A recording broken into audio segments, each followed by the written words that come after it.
Right, well, good evening. I'm Simon Lovesey and joined by John Emmett. I think we're on show 22, aren't we, John? Is that right?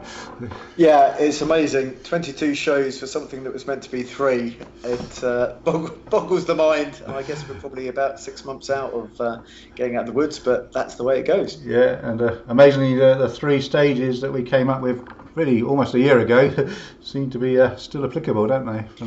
Well, the way I think about it, actually, we're quite used to lockdowns now, and this is probably the third and final lockdown. So everybody should know really what to expect. It's going to be a repeat in reverse. So I'm just waiting for the rule of six to come back and the starting of schools.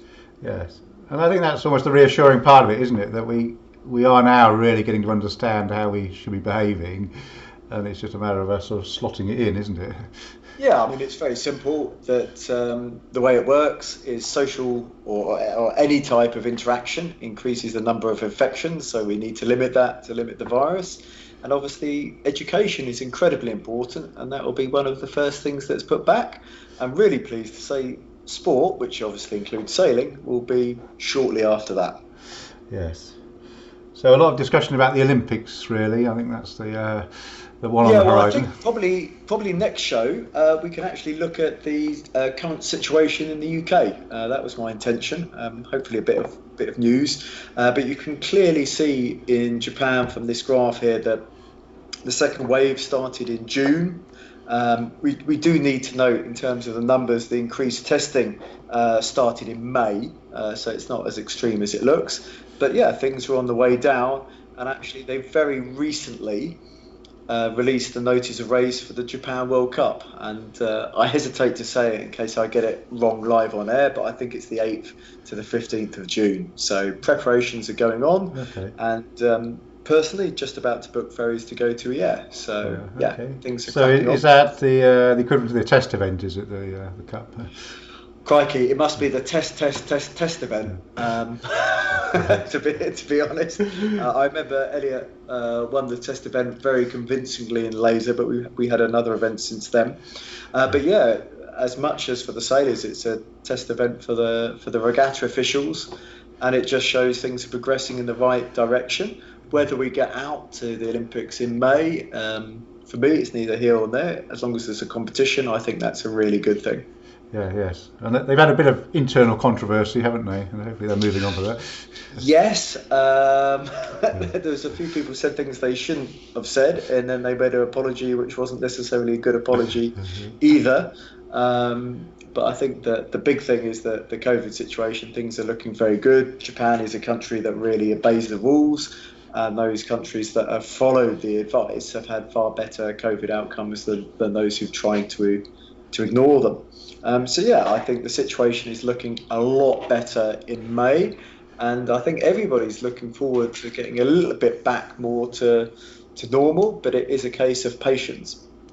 Yes, but I think now at least big sporting events are showing that they can manage the situation and sort of deliver their competitions, aren't they?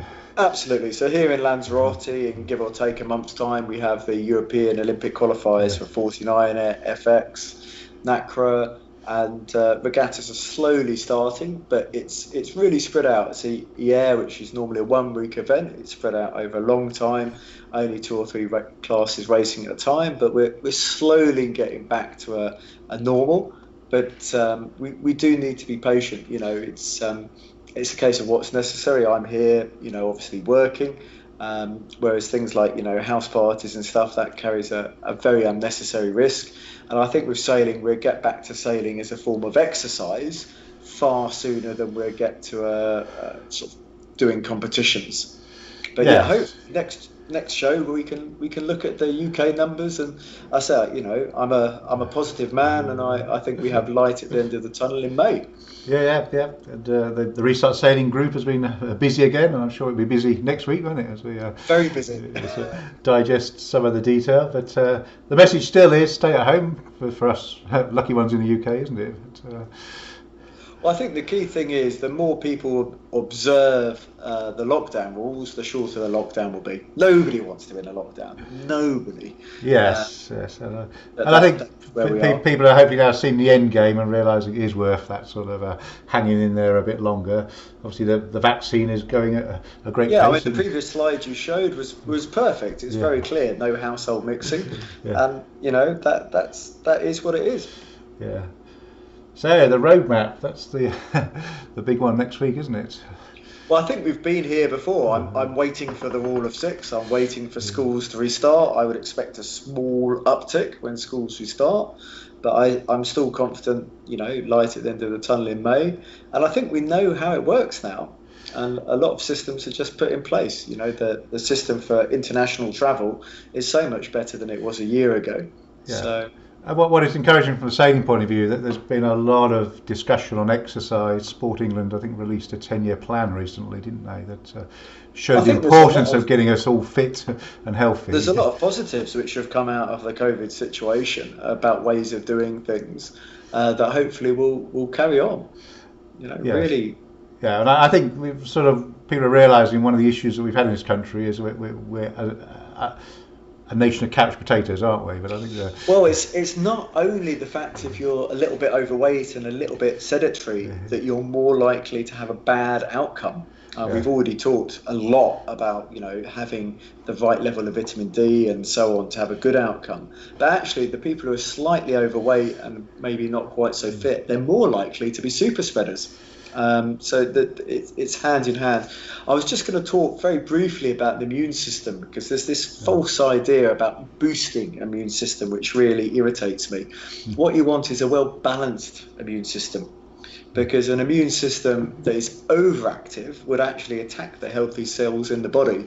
So it's just about avoiding any deficiencies you have, whether it's vitamin C or vitamin D or B12, or you have the mineral zinc is deficient. It's just about a healthy balance, which is true for so many things in life. But it's sad to say we've been in this situation for nearly a year, so people should know what to expect. Yes, but I think the encouraging thing is it is bringing those things to the forefront, isn't it? That sort of people are absolutely. now I hope more we're going conscious. to be a healthy and more, I don't know how you say it, more sailing friendly nation going forward. I'm sure Hannah's going to give us some big promo, because the Dinghy Show for a lot of people marks the start of the sailing season. Yeah, well, we'll come to that in a minute, but obviously a bit of a postponement going on down the other side of the world, isn't there? Absolutely. I mean, that's a very good approach they've had. They've literally locked the virus out of the country, but in the UK we've just been too slow to do that. I mean, China, life is more or less as normal, but every so often, for 2-3 cases they have to do a full lockdown. Yeah. The UK is looking at perhaps 33 red countries. Maybe Spain will be added to the list, and it's only now that we're getting the quarantine situation sorted. I don't know how to express it, but it looks like the British variant, the Kent variant, is going to be the world dominant one. But that is what it is. Not sure we want to boast about that one. No, I don't know how to say it, but at the end of the day, with variants, it's normally the ones which are best at spreading which prevail. Yeah. And if you look at flu, they've never managed to get rid of flu. They simply update the flu jab every year. And it's just part and parcel of being a human, I think. So I think the latest is the Americans Cup will restart on Saturday, won't it? I guess, is that 3 days delay? I think that's sort of.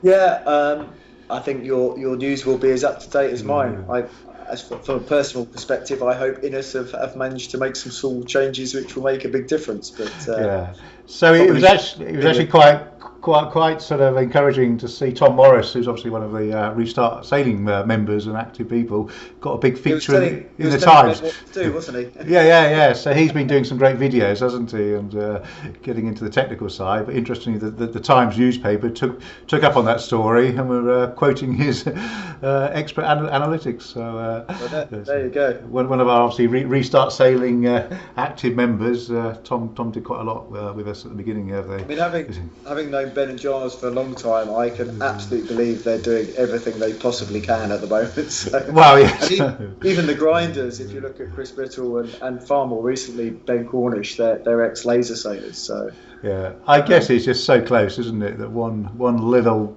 game could become a massive game, couldn't it? That's Well, you're incredibly good, Simon, at the analytics, and if you look at an average boat speed of zero point 0.5 of a knot faster upwind, that's a winning advantage. yeah. But the numbers are very close, but they are wafer thin. But they only have to be wafer thin, don't they? I think. The 0.5 of a knot is 0.5 of a knot. So hopefully we move on. Right. Okay. So back to Earth. Welcome, Hannah. Thank you for having me. Yes. I was just looking at these sail numbers. It seems a long time ago with lasers when the numbers began with a 1 rather than a 2. It was a long time ago that I was sailing radials, that's for sure. The sad thing for me, it doesn't seem that long ago, but you can make of that what you will. Yeah. So I think a really nice opportunity. You've had a stunning career, and you've sort of ticked an awful lot of boxes on your way through. So if you start at the beginning, which is my sort of home turf, single-handers, radials. So 2007, 2008 was when I started in the radial, making a transition to kind of senior sailing.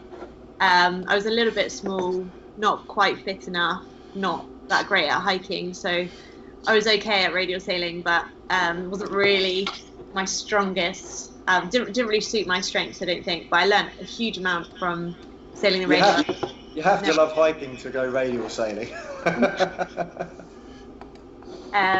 And from then, I actually was waiting for the 49er FX to come in while I was studying at university, and eventually the rigs and the boats arrived in the UK, and after about 3 months I ended up changing to the NACRA 17 and campaigning for Rio, sailing first with Ben Saxton and then for the last 2 years of the cycle with John Gimpson, just narrowly missing out on being selected for Rio. I mean, I've just got to say for Hannah, that's always one of the biggest advantages and disadvantages of sailing for Team GBR. It's always an incredibly competitive team, but only one person gets to go, and that's the way it is, isn't it? I think whoever gets to go from the UK normally has a very good chance of medal, but it's very difficult on the second boat. Yeah, definitely. I mean, for me, I'm really proud of what John and I managed to achieve in the time we were sailing together. I absolutely loved sailing with him. And you should be. I've had the experience of sailing with, and going through that trials process, so I wouldn't change any of that, even though obviously we were really hoping to be selected for the games.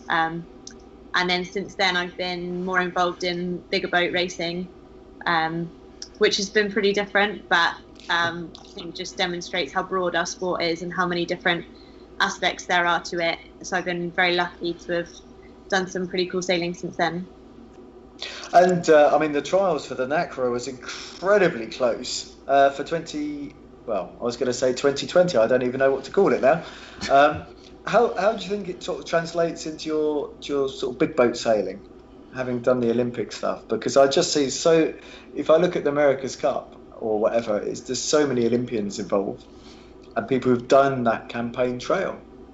Yeah, I think you learn a huge amount about being an all-round sailor, which when I went more into the kind of offshore route to do the Volvo in 2017, being an all-round sailor is a massive advantage because you're expected to be able to do a little bit of every role on the boat, and that's just the nature of offshore sailing. It's a little bit more tricky when you do more kind of inshore big boat stuff because you have to be so much more specialised. You'll just do one job, and I think as a dinghy sailor, especially when you're sailing kind of 200, 250 days a year in your Olympic campaign, you have to cover all of the bases evenly to become a well-rounded sailor and be successful.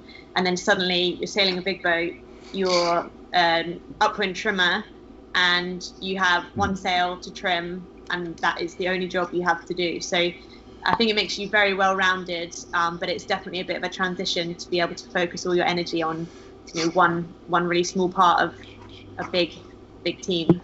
And can you tell us a little bit about the Volvo? I mean, that was pretty, yeah, That's a pretty special race. Oh yeah, definitely. It was funny. I never enjoyed big boat sailing until about 2015 because I've grown up sailing on the Solent. So being surrounded by big boats, the rest of my family are more into big boat sailing than dinghy sailing, really. So I was always almost the odd one out in that respect, sticking with the dinghy sailing.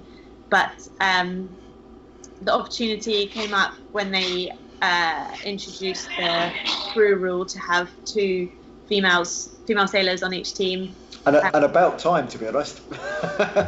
No, good for them to do that. But yeah. Yeah, it was great. And I mean, the Volvo is a race of experience. So, I was sailing with people who had done the race 3, 4, 5 times before. And so I was definitely out of my comfort zone to begin with. Like, it was the most amazing experience to test yourself on a personal level, but also learn really what the meaning of teamwork is, because it's so much more than a sailing race. It's really about how a group of people can come together and make the most of what could be a really testing, trying situation, and being able to make it into something that's really rewarding for everyone involved. And the sailing at times almost feels secondary to that, because you literally won't make it to the finish if there's one person that's not able to pull their weight. So it put a massive new perspective on all of sailing for me. In terms of sailing, what do you think your net venture is likely to be? It's a really uncertain time. I know this is a hard question. Yeah, really hard. Well, I've been involved in kind of the professional big boat scene for a little bit of time now, and that pretty much came to a halt last summer, just with the numbers of people involved on each boat. So I'm waiting to see what happens with that, whether things open up and we can get sailing into the spring and summer. So it's a bit of wait and see. I'm also studying a physiotherapy degree at the moment. So I'm definitely keeping busy, and I'm hoping to kind of combine my previous knowledge of sports science, sports medicine, and the stuff I'm learning now about injury, and help to create a bit more knowledge about the physiology side of sailing, because I think we're quite far behind other sports. Oh, I completely agree. It's so frustrating that injury is something that people often only think about when they're injured, and then the damage is done. And it's so hard when you have a dedicated athlete to tell them that actually now is the time to stop training. Whereas if you've got a fire, you don't put your finger in the fire and you hurt your finger and you keep it in there. You pull it out immediately when you've done a bit of damage. But I guess I digress. Right. It keeps people in business, doesn't it? I guess for the. Yeah. So next week you are going to be busy, Hannah, aren't you? Very busy. No pressure. So we've got the RYA Dinghy Show going virtual for the first time, isn't it? And I think you're master of ceremonies, are you? Or your host? MC. Is that your official role? Yes, so I'll be hosting the weekend itself. So I'll be kind of isolated, speaking hopefully to a lot of people who are really interested and enthusiastic about getting back out on the water. It'll be pretty strange. I was at the Dinghy Show last year, and it was amazing to soak up all of the energy, just being surrounded by people with the same passion, which was, I think, like a really, really great thing to be involved in. And hopefully we can portray some of that this year. Obviously it will be different with people watching from their own homes, but we've got some great speakers, some of the classics which appear at the Dinghy Show every year, and some new stuff for people. And we've tried to make it as interactive as possible so that people feel involved and just really kind of feel the enthusiasm that there is for sailing, so that once the lockdown is eased and the weather gets a little bit warmer, the days get a little bit longer, we can get back out on the water doing what we love.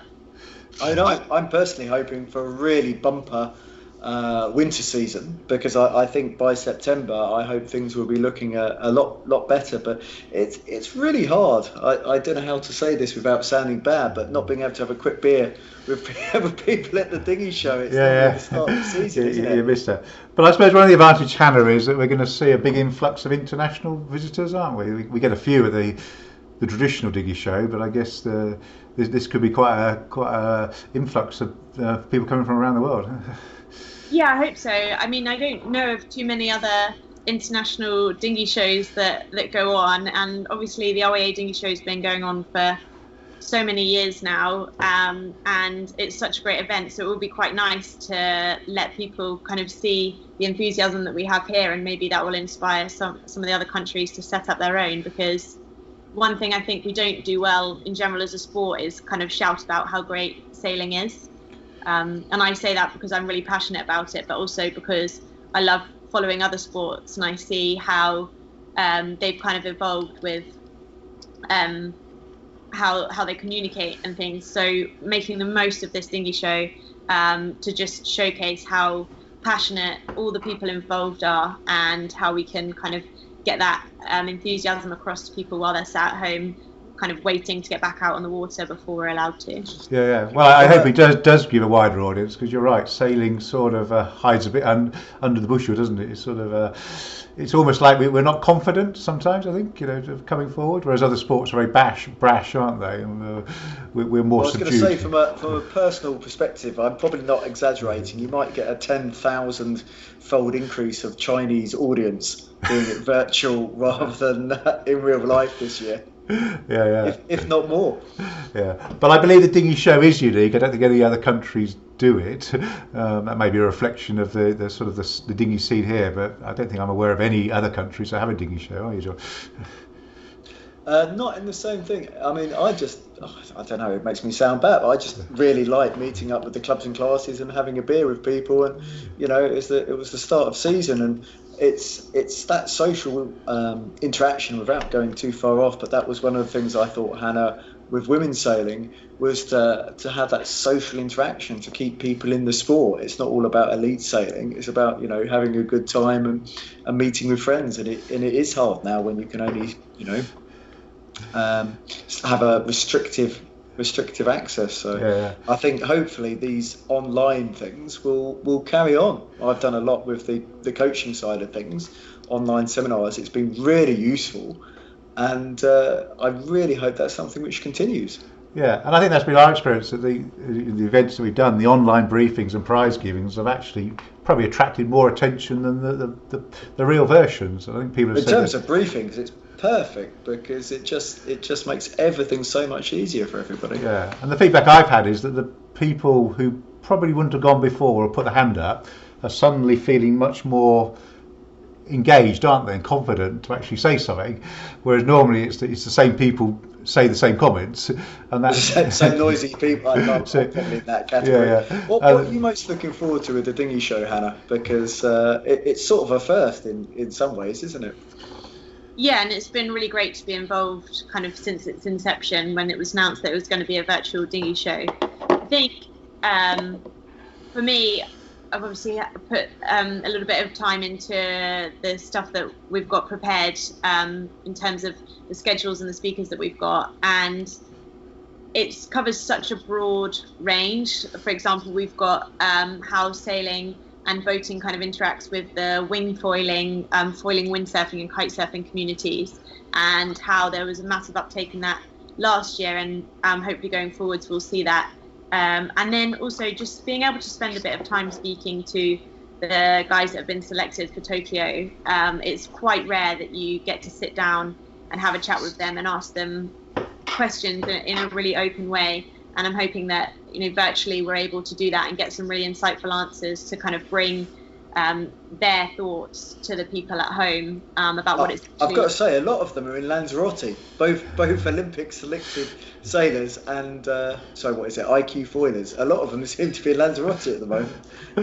Yeah. Well, I think that's part of the bonus of it. It's for these guys who are racing on the British sailing team, those selected sailors for Tokyo. Schedules are so busy, particularly the year of the games. So it's pretty difficult to get them in one place. So being able to do it virtually, actually, you've got a lot more time. Everyone can be a bit more relaxed to set it all up, rather than getting everyone in one place. I think that's always a bit of a logistical nightmare to get people. Especially at the moment, travel is very, very difficult. So it's just perfect. Perfect. Right, so we've got our own Restart Sailing stand there, and we will. Hannah can hopefully come and visit us, but we've a number of things that we'll be showing. So John and I have been working on a number of presentations about technology, haven't we? We've got a little tech group going, and just to help clubs and classes do things, in an efficient way, not only because of COVID, but for 2022 and beyond, I think. Well, that's right. So we talked about online briefings. It's that sort of thing. It's using technology to minimise the number of people you need on a finished boat recording results and things like that. All the sort of restrictions that COVID is. And if you have less volunteers, more people can go sailing. That's got to be a good thing. Well, that's right. And volunteers are very important to the sport, but I think it's hard to keep the recruiting and keep that growing. And I think if we can sort of fill some of the gaps with technology, it allows more people to go. And actually, I think we've all had the situation where events or races have had to be cancelled because there's no one there to be a race officer, has there? Or someone's had to drop out the race to be the race officer, which is... nothing in my calendar at the moment I consider permanent. So we're having there, yeah. And the other thing they'll be launching is our sort of national rankings sort of scheme, and this is really taking our GPS technology and some of the things that John and I have been working over the last year or so, and really trying to form a rankings based on people's results from different events. And again, the technology allows us to sort of mash them up and get a comparison of things like course handicap. Is someone got an advantage because the course is faster or slower? And I think again, it's a good example of how technology becomes really engaging and sort of motivating. And I think for people training on their own, it's really good to have that technology support. It's always very hard for me. I don't know, perhaps I've been doing it for a long time. To go and train on my own, I find much harder than with a little group. And again, I think that's where technology comes in. It allows us to join up, doesn't it? Even if we can't perhaps physically get there. And I think that's sailing actually will fit this well. And I think it's almost we can almost see a mini boom because of some of this. Right. So moving on. The real world is the events that became the winter series are now no longer the winter series. It's Andy Rice and I have been working on that, but basically.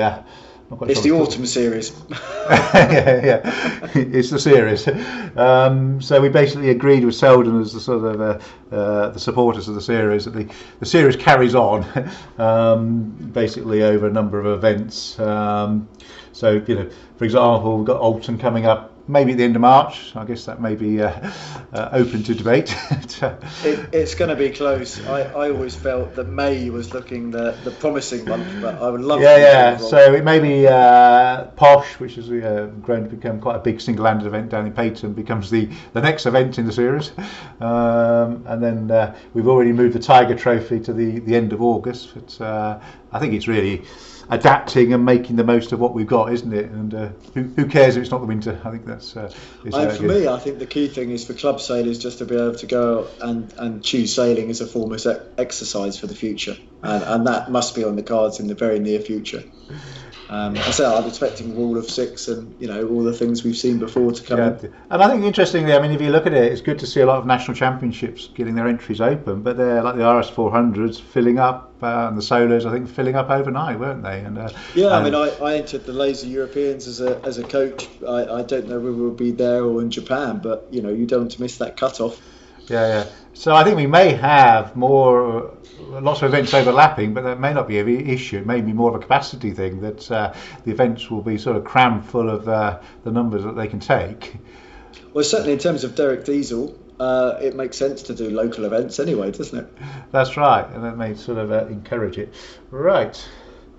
So, oh no, this slide is so much smaller than when I prepared it. It's shrunk in the. It's Hannah Diamond presenting this.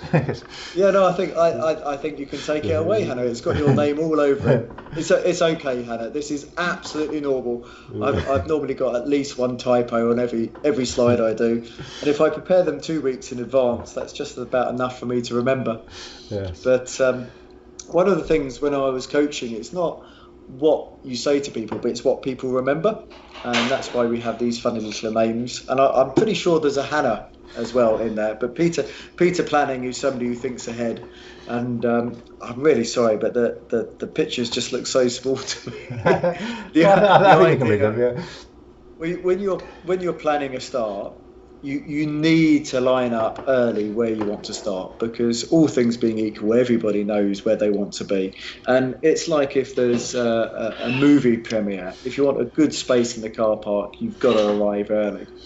And this idea that you line up and you hold your position where you want to be in. And sometimes that's not actually for the favoured end of the line, as in the bias in terms of the wind. It's more related to where you want to go. If you want to go left, it's easier to start at the pin end. If you want to go right, it's easier to start at the starboard end.